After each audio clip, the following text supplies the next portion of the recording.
அனைவருக்கும் வணக்கம். நான் மனித உரிமை ஆர்வலர் விபி சிங். நேற்று நைட்டு தூத்துக்குடி மாவட்டம் ஓட்டப்பிடாரம் ஜிஹெச்லேருந்து பாதிக்கப்பட்டவங்க எனக்கு ஒரு ஃபோன் பண்ணியிருந்தாங்க. ஆனால் இந்த மாதிரி பசுவுந்தனை காவல் நிலைய காவலர்கள் அத்துமீறி என்னை அடிச்சிட்டாங்க, என்னையும் அடிச்சிட்டாங்க, என்னோடய அம்மாவையும் அடிச்சிட்டாங்கண்ணே. நான் அது சம்மந்தமாக ஜிஹெச்சுக்கு வந்தேன், என்னை அடிச்சிட்டாங்க அப்படின்னு சொல்லி சிகிச்சைக்கு ஜிஹெச்சுக்கு வந்திருக்கும்போது, ஓட்டப்பிடாரம் ஜிஹெச்சுக்கு வந்திருக்கும் போது ஜிஹெச்சில் உள்ள நர்ஸ் யாருக்கோ ஃபோன் பண்ணி பேசினாங்க. அதுக்கப்புறம் இல்லை அட்மிஷன்லாம் போட முடியாது, ஊசி போட்டாச்சுல, நீங்கள் கிளம்புங்கன்னு சொல்லி எங்களை விரட்டி விடுற வேலையை தான் பார்த்தாங்க அப்படின்னு சொல்லி சொன்னாங்க. அப்போ ஏன்னா இது சம்மந்தமாக நம்ம எப்படின்னு புகார் கொடுக்கணும், மனித உரிமை ஆணையத்துக்கு நம்ம எப்படி போகலாம், அதோட வழிமுறைகள் என்ன அப்படின்னு சொல்லி நேற்று நைட்டு எனக்கு கால் பண்ணியிருந்தாங்க ஒரு 11 மணி அளவில்.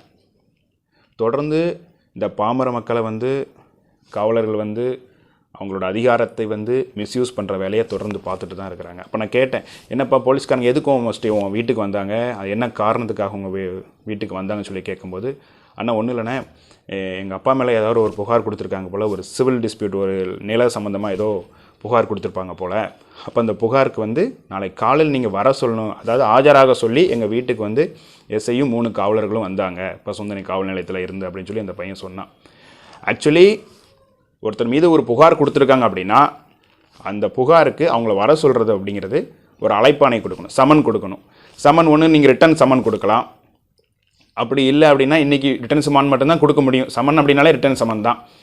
ஏன்னா இன்றைக்கி நடைமுறையில் காவல் நிலையத்தில் என்ன நடக்குது, ஒருத்தர் மேலே புகார் கொடுக்குறாங்க அப்படின்னா உடனடியாக அவங்க ஃபோன் நம்பரை கேட்டுட்டு ஃபோன் பண்ணி நீங்கள் நாளைக்கு வந்துடுங்க, உங்கள் மேலே புகார் கொடுத்துருக்காங்க, நீங்கள் நாளைக்கு வந்துடுங்க, நாளை கழிச்சு வந்துடுங்க அப்படின்னு ஒரு டேட்டை சொல்லிடுறாங்க. ஸோ இன்றைக்கி சமன் அப்படிங்கிறதே பார்த்திங்கன்னா ரொம்ப ரேராக தான் சமன்கிறதெல்லாம் சர்வ் பண்ணுறாங்க. ரொம்ப ரேர் கேசஸாக தான் எனக்கு தெரிஞ்சு நான் பார்க்குறேன். ஏன்னா இப்போ எல்லா காவல் நிலையத்திலையுமே ஃபோன் பண்ணி தான் கூப்பிட்றாங்க, உங்கள் மேலே புகார் கொடுத்துருக்காங்க, நீங்கள் வாங்க, உங்கள் மேலே விசாரிக்கணும் அப்படி சொல்லி சொல்கிறாங்க. இல்லாட்டி இன் பர்சனாக போய் கொடுக்கலாம். போலீஸ்காரங்க இன் பர்சனாக போயிட்டு சம்மனை எழுதி கொடுத்துட்டு நீங்கள் எத்தனாம் தேதி காவல் நிலையத்துக்கு வந்துடணும் அப்படின்னு சொல்லி சம்மனை சர்வ் பண்ணிவிட்டு இன் பர்சனாக போய் சர்வ் பண்ணிட்டு வரணும். இங்கே ரெண்டுமே நடக்கலை இந்த விஷயத்தில். நேராக இவங்க வீட்டுக்கே போய் எஸ்ஐயும் 3 போலீஸ்காரங்களும் நேராக வீட்டுக்கே போய் நாளைக்கு காலைல புருஷனை வர சொல்லுன்னா அது பண்ணிடுவேன், இப்படி பண்ணிடுவேன் அப்படின்னு சொல்லி பேசிகிட்டு இருக்கும்போதே அந்த பையன், என்ன மேடம், என்ன சார் இந்த மாதிரி ஏன் எங்களை மிரட்டுறீங்கன்னு சொல்லி கேட்டதுக்கே பிடிச்சி அடிச்சிருக்கிறாங்க. அவங்க அம்மாவை தள்ளி விட்டுருக்காங்க. அதனால் அவங்க அம்மாவுக்கு பயங்கர ஷிவரிங், நைட்டெல்லாம் அவங்களுக்கு ஷிவரிங் ஆகி குளிர் ஜுரம் மாதிரி ரொம்ப அவங்களுக்கு முடியாமல் ஆகிட்டாங்க. அப்போ ஓட்டப்பிடாரம் ஜிஹெச் போய் அட்மிட் ஆகியிருக்காங்க. அங்கேயும் பார்த்தீங்கன்னா உங்கள் மேலே, அதாவது எப்படியும் ஜிஹெச்சுக்கு போய் இந்த மாதிரி போலீஸ்காரங்க அடித்தாங்கன்னு சொன்னோன்னே அவங்க சம்மந்தப்பட்ட காவலர்களுக்கு தகவலை கொடுத்துருப்பாங்க. உடனே அவங்க எப்படியாவது நீங்கள் அட்மிஷன் போட்டுறாதீங்க, அட்மிஷன் பண்ணால் ஒரு கம்ப்ளைண்ட் ஆயிரும், நீங்கள் எப்படியாவது அவங்களை அனுப்பிச்சிருங்க அப்படின்னு சொல்லியிருப்பாங்கன்னு நினைக்கிறேன்.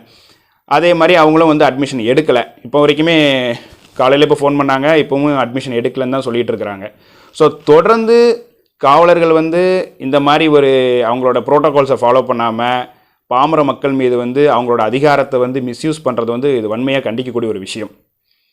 ஒரு அரசியல்வாதி அழகா மேடையில் சொல்லியிருப்பார், இந்தியாவில் பயங்கரமான வன்முறையாளர்கள் யார் அப்படின்னா அது காவல்துறை மட்டும்தான் அப்படின்னு. ஸோ அதே போல் தான் இந்த காவலர்களும் இப்போ நடந்துக்கிட்டு இருக்கிறாங்க.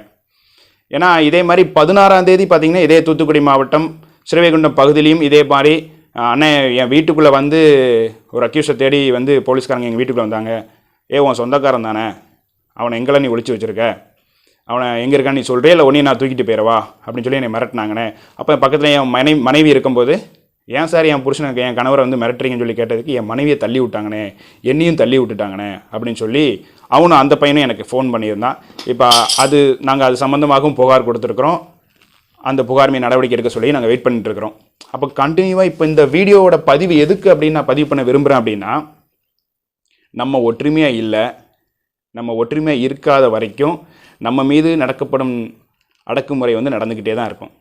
காவல்துறை இதே பார்த்திங்கன்னா ஆளுங்கட்சியில் அதிகாரத்தில் இருக்கக்கூடியவங்களை அத்துமீறுவாங்களா, ப்ரோட்டோகால்ஸை மீறி ஏதாவது மிஸ்யூஸ் பண்ணுவாங்களா? அப்போ பாமர மக்கள் அப்படின்னா கேனைய இவனை கேட்டால் யார், உன்னைய அடித்தாலோ இல்லை உன் மேலே ஒரு அத்துமீறி நடந்திருக்கு, அடக்குமுறை நடத்தினா உனக்காக குரல் கொடுக்கறதுக்கு யார் இருக்கா? யாரும் கிடையாது அப்படிங்கிற ஒரு தைரியம் தான் அவங்களுக்கு நம்ம மக்கள் மீது தொடர்ந்து இந்த பாமர மக்கள் மீது அடக்குமுறையும் அத்துமீறல் செயல்களையும் செஞ்சுக்கிட்டே இருக்கிறாங்க.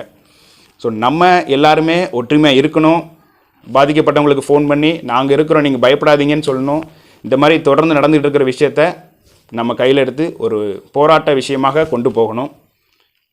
அந்த பாதிப்படைஞ்சவங்க எந்த அளவுக்கு பாமரமாக இருக்கிறாங்க அப்படிங்கிற விஷயத்த அவங்க ஒரு வீடியோவில் நீங்கள் கொஞ்சம் பேசி அனுப்புங்கன்னு சொல்லி நான் கேட்கும்போது ஒரு நிமிஷம் வீடியோ ஒன்று அனுப்பியிருந்தாங்க. அந்த வீடியோவில் நீங்கள் பாருங்கள் அவங்க எவ்வளோ இன்னசென்சியாக இருக்கிறாங்கங்கிறதையும் நீங்கள் பார்க்கலாம். தேங்க்யூ. தூத்துக்குடி மாவட்டம் ஆரைக்குளம். எங்கள் அம்மா பேர் ஈஸ்வரி, என் பேர் முனியசாமி. இந்த மாதிரி நான் வேலைக்கு போயிட்டு வந்தேன். போலீஸ்காரங்க ஃபஸ்ட்டு நான் ஸ்டேஷன்லேருந்து வந்திருந்தாங்க. எங்கள் அம்மாட்ட வந்து கேட்டிருக்காங்க அவங்க வீட்டுக்காரங்க அப்படின்னு. எங்கள் வீட்டுக்காரர் வேலைக்கு வெளியில் போயிட்டாங்க என்ன அப்படின்னு கேட்டதுக்கு என்ன அந்த நேரத்துக்கு நானும் வந்துட்டேன் முனியசாமி.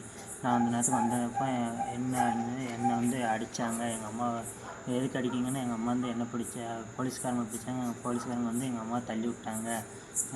இந்த ஓடப்படாரம் ஜிஹெச் ஆஸ்பத்திரிக்கு வந்து நான் சேர்க்க வந்திருந்தேன். எங்கள் ஜிஹெச்சுக்கு ஃபோன் அடித்து ஃபஸ்ட்டு நான் ஸ்டேஷனில் கேட்டோன்னே ஜிஹெச்சில் எடுக்கப்படுறாங்க ஓடப்படாத ஆஸ்பத்திரியில்.